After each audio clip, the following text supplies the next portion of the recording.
Hello बच्चों, कैसे हैं आप सभी लोग। आशा करता हूँ आप सभी लोग अच्छे होंगे। आप सभी का एक बार फिर से स्मार्ट एग्रीकल्चर क्लासेस में स्वागत है। बच्चों, जैसा कि आपको पता है कि हमारे चैनल पर जो आपके अनसॉल्व पेपर है उनका सॉल्यूशन चल रहा है, जिसमें आज जो कृषि पशुपालन तथा पशु चिकित्सा विज्ञान 2018 का प्रश्न पत्र का सॉल्यूशन आज कराएंगे। तो चलिए देखते हैं। इसमें जो पहला प्रश्न दिया हुआ है विस्तृत उत्तरी प्रश्न, उसमें आपसे बोल रहा है नस्लों के मूल स्थान, मुख्य लक्षण तथा उपयोगिता के बारे में बताना है। इसमें पहली जो नस्ल है वो है मुर्रा भैंस की नस्ल। सबसे पहले जो इसका मूल स्थान है वो है पंजाब, हरियाणा तथा उत्तर प्रदेश। यह क्षेत्र जो है इसका मूल स्थान माना जाता है। मुख्य लक्षण की अगर इसकी बात करें तो इसका जो रंग होता है वो ब्लैक होता है, जेट ब्लैक, गहरा जो है काला रंग होता है। इसकी लंबी गर्दन होती है और इसका शरीर जो है सुडौल होता है। अगर इसकी उपयोगिता की बात करते हैं तो इसकी उपयोगिता में उच्च गुणवत्ता वाला दूध उत्पादन इसके द्वारा होता है। अगली जो नस्ल दी हुई है वो है हरियाणा, जो कि गाय की नस्ल है। इसका मूल स्थान जो है हरियाणा क्षेत्र है। इसके मुख्य लक्षण की अगर बात करें तो इसके मुख्य लक्षण में इसका रंग हल्का पीला होता है, छोटा सिर होता है तथा इसकी लंबी पूंछ होती है। उपयोगिता में इसका जो दूध और जो इसके बैल होते हैं, मादा जो इसके पशु होते हैं, उनको जो है खेतों में हल खींचने के लिए प्रयोग किया जाता है। अगली जो नस्ल है वो है सिंधी, गाय की नस्ल है। इसका मूल स्थान पाकिस्तान का सिंध प्रदेश है। इसके मुख्य लक्षण जो है लाल लोरी त्वचा इसकी होती है, लंबा माथा होता है और इसकी जो मजबूत इसका शरीर होता है। अगर इसकी उपयोगिता की बात करते हैं तो इसकी उपयोगिता में दुग्ध उत्पादन में ये नस्ल जो है अच्छी मानी जाती है। अगली जो नस्ल है वो है जमुनापारी, जो कि एक बकरी की नस्ल है। जमुनापारी बकरी की नस्ल है। इसका जो मूल स्थान है वो है उत्तर प्रदेश का इटावा जिला, जहाँ इसका मूल स्थान माना जाता है। अगर इसके मुख्य लक्षणों की बात करते हैं तो इसकी जो टांगें होती हैं वो लंबी होती हैं। इसका सफ़ेद शरीर होता है, काला भी शरीर होता है, बहुत कलर की पाई जाती हैं। मेनली इसका जो शरीर है वो सफ़ेद या काला होता है। इसके कान जो है बड़े होते हैं। इसकी उपयोगिता की अगर बात करें तो ये दुग्ध उत्पादन और मांस दोनों के लिए यह नस्ल पाली जाती है। अगली जो नस्ल है वो है गद्दी भेड़ की नस्ल है। इसका मूल जो स्थान है वो है हिमाचल प्रदेश का गद्दी क्षेत्र, जहाँ से इसका विकास हुआ है। मुख्य लक्षण की अगर इसकी बात करते हैं तो इसका जो शरीर है वो ऊंचा होता है, इसकी ऊन मोटी होती है और इसकी उपयोगिता की जो बात करें तो ऊन उत्पादन के लिए इसको पाला जाता है। अगली जो है नस्ल लास्ट वो है असील, ये एक मुर्गी की नस्ल है। इसके अगर मुख्य लक्षण जो हैं, इसका मूल स्थान जो है वो है पंजाब और हरियाणा, ये इसका मूल स्थान है। मुख्य लक्षण की अगर इसकी बात करते हैं तो इसकी काया जो है बड़ी होती है, मजबूत पंजे होते हैं और कमर इसकी ऊंची होती है। अगर इसकी उपयोगिता की बात करते हैं तो इसका जो उत्पादन किया जाता है, मतलब इसको पाला जाता है, वो है मांस उत्पादन के लिए इसको पाला जाता है। एक एक करके आप सभी नस्लों को पहचान लें। ये जो नस्ल है आपकी भैंस की वो मुर्रा नस्ल है। ये हरियाणा नस्ल का जो है बैल है। ये गाय साहिवाल गाय है।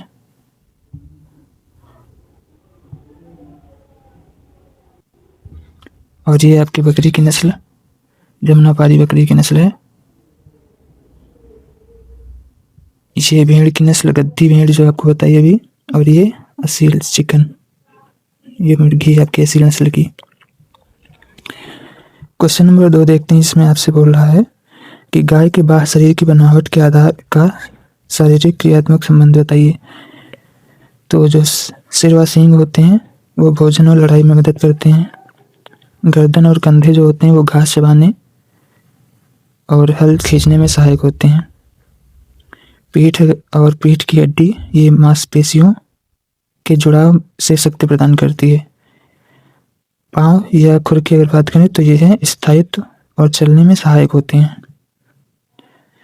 उपगर्भ और स्तन दुग्ध उत्पादन में का मुख्य अंग होते हैं। अथवा में एक क्वेश्चन दिया हुआ है आपसे कि 500 किलो शरीर भार वाली 15 लीटर दूध देने वाली गाय का आहार जनवरी माह में बताना है। तो हरा चारा जो है 25 से 30 किलोग्राम, सूखा चारा घास खली 6 से 8 किलोग्राम, जो मक्का का जो है आटा वगैरह जो दिया जाता है दाना वो है 4 से 5 किलोग्राम, खनिज और लवण 500 से 100 ग्राम, पानी 60 से 80 लीटर।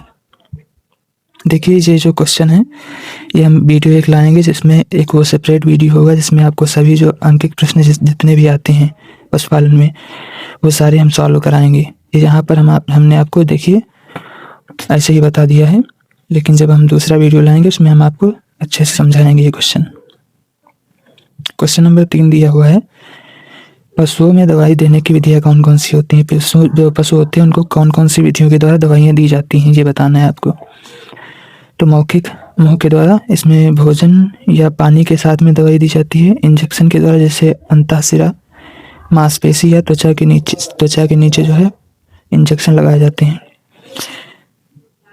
स्थायी या लोकल जो है यानी कि त्वचा पर मलहम या पट्टी बांधकर इस तरीके का जो है दवाई इस तरीके से दी जाती है। सांस द्वारा इनहेलेशन जो है वायु मार्ग से दवाएं, जैसे कि कुछ दवाएं होती हैं जो उसको मतलब वायु के द्वारा भाप वगैरह के द्वारा जो है इसको दी जाती हैं। अगला जो है स्नान या स्नान द्वारा, जैसे बाहरी संक्रमण हो जाता है, इन्फेक्शन वगैरह हो जाता है, उसके लिए इस तरीके की जो है दवाई दी जाती हैं। इस प्रकार से उपचार किया जाता है। अगला अथवा में दिया है, पशुओं को बधिया करने की विधियां कौन कौन सी हैं? तो इसमें आप आंसर देखेंगे। पशुओं को बधिया करने की निम्नलिखित विधियां हैं, जैसे कि बधिया करण जो है वह प्रक्रिया है जिसमें नर जो पशु होता है उसकी प्रजनन क्षमता को समाप्त कर दिया जाता है। यह कार्य सामान्यतः पशुपालन में शांत स्वभाव, जो उसका स्वभाव है उसको शांत करने के लिए, बेहतर कार्य क्षमता और प्रबंधन के लिए किया जाता है। इसमें सबसे पहली विधि वो है सर्जिकल मेथड, जिसको हिंदी में बोलते हैं शल्य विधि। इस विधि में जो अंडकोश हैं उनको चीरा लगाकर उनको निकाल लिया जाता है, इसको सर्जिकल मेथड बोलते हैं। इसमें क्या किया जाता है, जैसे कि चाकू की सहायता से या जो मतलब उसके इंस्ट्रूमेंट आते हैं उनकी सहायता से प्रयोग किया जाता है उनका। दूसरा जो है वो है बर्डिजो क्लैंप्स विधि। इसमें चीरा नहीं लगाया जाता है, केवल शुक्र नलिका को दबाकर नष्ट किया जाता है। इसके लाभ जो हैं स्थायी और प्रभावशाली है। हानि से संक्रमण का खतरा नहीं होता है। इस विधि के द्वारा संक्रमण का खतरा नहीं होता है। अगली जो दूसरी विधि है वो है रक्तहीन यानी कि ब्लडलेस विधि। इसमें रक्त नहीं निकलता है, इसमें खून नहीं निकलता है। रबर रिंग विधि, जिसे अंडकोश के ऊपर रबर रिंग लगाकर रक्त प्रवाह को रोक दिया जाता है। बर्डिजो विधि इसी श्रेणी में देखी जाती है।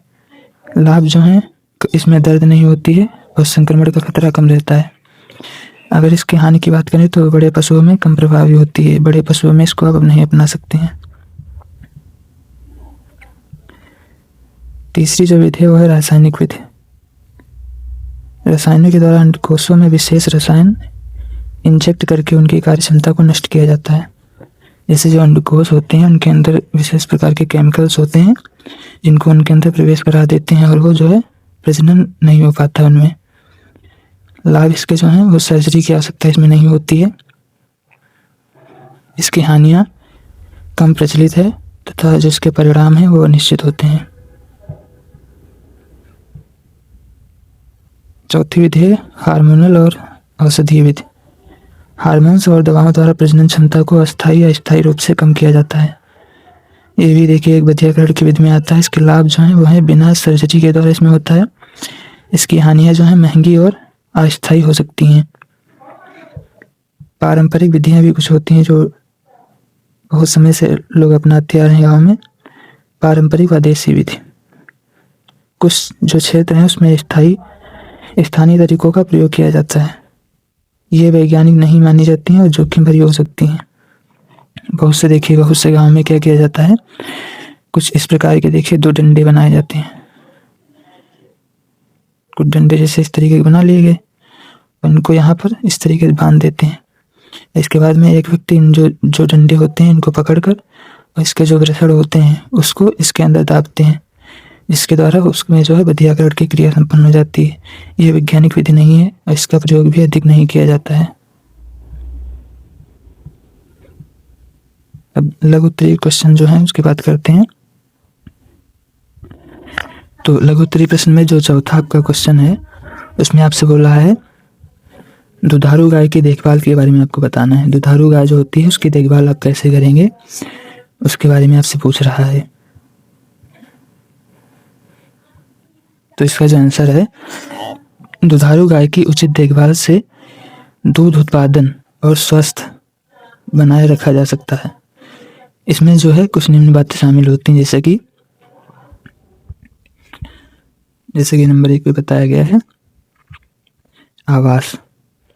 आवास जो है, जो आपका दुधारू पशु है उसका जो आवास है वो साफ और हवादार होना चाहिए।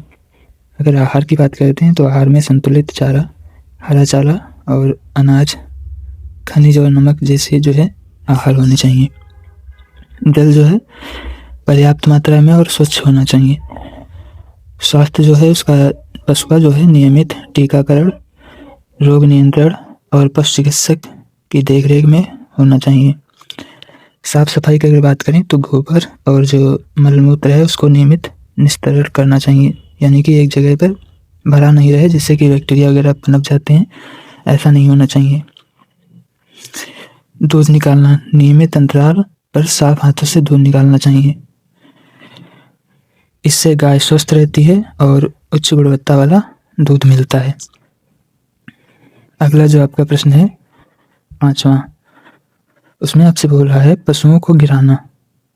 पशुओं को यदि आपको गिराना है तो आप क्या करेंगे? तो पशुओं को गिराना उनकी सुरक्षा और उपचार के लिए आवश्यक है। इसकी निम्न विधियाँ होती है, जैसे कि हाथ द्वारा गिराना, हाथ विधि। हाथ विधि में क्या किया जाता है? छोटे पशुओं के लिए विधि अपनाई जाती है। एक होती है रस्सी विधि या जाल विधि, बड़े पशुओं के लिए यह विधि अपनाई जाती है। एक होती है रेफिंग विधि, रिफ्यूज मेथड इसको बोलते हैं। बड़े पशुओं को सुरक्षित रूप से जमीन पर गिराने के लिए इस विधि का प्रयोग किया जाता है। पेशी नियंत्रण, जैसे कि दर्द या चोट से बचाव करने के लिए इस तरीके का नियंत्रण अपनाया जाता है, इसको पेशी नियंत्रण। सही गिराने से जो आपका पशु है, पशु घायल नहीं होते हैं और इलाज भी आसान होता है। अगला चलिए प्रश्न देखते हैं। जो अगला प्रश्न है प्रश्न संख्या 6, इसमें आपसे बोल रहा है हे बनाने की कौन कौन सी विधियां हैं। हे एक प्रकार का चारा होता है जिसको स्टोर किया जाता है।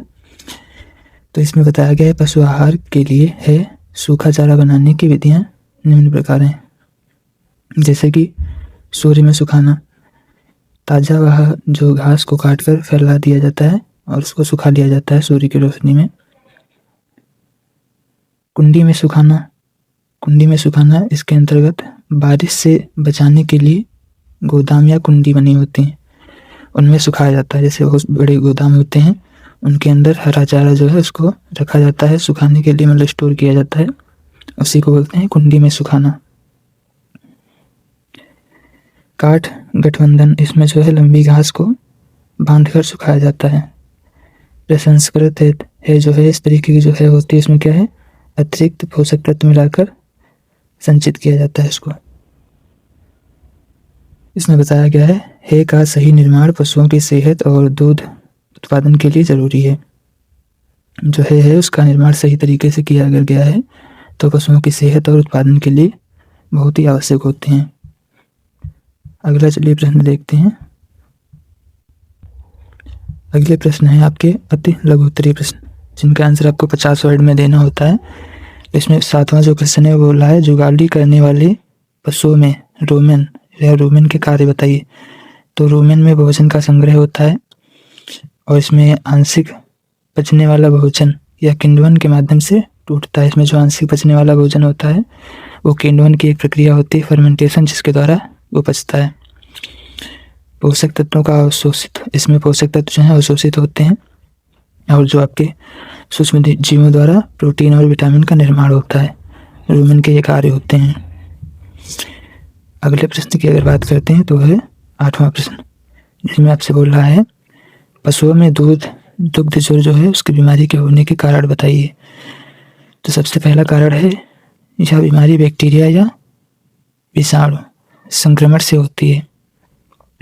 दूषित पानी या भोजन से फैलती है। बीमारी जो है दूषित पानी या भोजन के द्वारा फैल सकती है।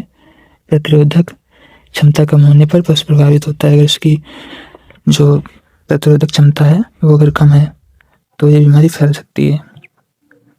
9वां प्रश्न आपसे बोल रहा है, आंतरिक परजीवी के बारे में बताइए। जो आंतरिक परजीवी होते हैं जैसे कि एस्केरिस वगैरह जो होते हैं पशुओं के पेट में पाए जाते हैं, उनके बारे में पूछ रहा है। तो इसमें आंतरिक परजीवी जैसे कीड़े, वर्म्स पशुओं के पेट, आंत या रक्त में रहते हैं। यह पोषण जो उसका न्यूट्रिएंट्स होता है उसको अवशोषण में बाधा डालते हैं उसके, और वजन व स्वास्थ्य को घटाते हैं। क्वेश्चन नंबर 10 की बात करते हैं। तो क्वेश्चन नंबर 10 में बोल रहा है, वर्डिचो कास्ट्रेटर के कार्य बताइए। तो वर्डिचो कास्ट्रेटर का प्रयोग पशु को नरंग टेस्टेट्स हटाने के लिए किया जाता है, यानी कि उसको बधियाकरण करने के लिए इस यंत्र का प्रयोग किया जाता है। इससे जो है मांस और दूध उत्पादन जो है नियंत्रित होता है। अच्छा उत्पादन प्राप्त होता है जब उस पशु का बधियाकरण कर दिया जाता है। चलिए अगला जो प्रश्न है 11 नंबर, उसकी बात करते हैं। तो इसमें आपसे बोल रहा है, दही कैसे बनती है। जो आपकी दही होती है वो कैसे बनाई जाती है। तो दूध जो है, दूध पहले लेते हैं, उसमें लैक्टिक एसिड मिलाया जाता है। लैक्टिक एसिड बैक्टीरिया जो है वो डाला जाता है, डालकर उसको गुनगुना किया जाता है। जिसके बाद क्या होता है, बैक्टीरिया दूध का लैक्टोज लैक्टिक एसिड में बदल देते हैं, दूध जम जाता है और वह दही बन जाता है। चलिए क्वेश्चन नंबर 12 की बात करते हैं। इससे बहुविकल्पी क्वेश्चन आपके यहाँ आ गए हैं। इसमें क्वेश्चन नंबर 12 में बोल रहा है, जो इसका पहला क्वेश्चन है, मेरिनो भेड़ का मूल स्थान कहाँ है। तो इसका मूल स्थान कहाँ है, स्पेन में है। स्पेन इसका राइट आंसर हो जाएगा। सेकंड जो इसमें क्वेश्चन है बोल रहा है, गौवंश में खुरपका बीमारी होने का कारक जो है कौन सा है। तो वो है विषाणु। अगला क्वेश्चन देखते हैं। थर्ड क्वेश्चन आपसे बोल रहा है, ताजे दूध में अम्लता कितनी होती है। तो ताजे दूध में अम्लता कितनी होती है, 0.11 से 0.14, 0.11 से 0.14 इतनी अम्लता पाई जाती है ताजे दूध में। चौथा क्वेश्चन बोल रहा है, निम्न में से किससे मोहेयर प्राप्त की जाती है। तो मोहेयर अंगोरा नस्ल की प्राप्त की जाती है। पांचवा जो क्वेश्चन है उसमें बोल रहा है, निम्न में से कौन सा मूत्रवर्धक है। तो पोटेशियम नाइट्रेट जो है मूत्रवर्धक होता है। क्वेश्चन नंबर 5 से मैं आपसे रिक्त स्थानों के बारे में पूछ रहा है। इसमें रिक्त स्थान भरने होते हैं। तो सिंध गाय का वैज्ञानिक नाम क्या है, वह है बोस इंडिकस, क्योंकि ये एक भारतीय गाय की नस्ल है। दुग्ध ज्वर जो है एक उपापचय मेटाबॉलिक बीमारी है। मुर्गी का शरीर का तापक्रम कितना होता है, 107 डिग्री फ़ारेनहाइट होता है। पशु गिराने की सबसे अच्छी विधि कौन सी है, परिवर्ती रिफ्यूज विधि जो है अच्छी मानी जाती है पशु गिराने की। सूकर को बच्चा देने की क्रिया को क्या कहते हैं, फरोइंग कहते हैं। सूकर जो सुअर होता है उसके बच्चा देने की क्रिया को क्या कहते हैं, फरोइंग कहते हैं। अब आप बताएंगे कमेंट में, जो आपकी गाय होती है इसके बच्चा देने की क्रिया को क्या कहते हैं। बच्चों आशा करते हैं आपको वीडियो हमारा अच्छा लगा होगा। अगर समझाने का तरीका अच्छा लगा हो तो प्लीज़ वीडियो को लाइक करें, चैनल को सब्सक्राइब करें और अपने दोस्तों के पास भी शेयर करें। Thank you.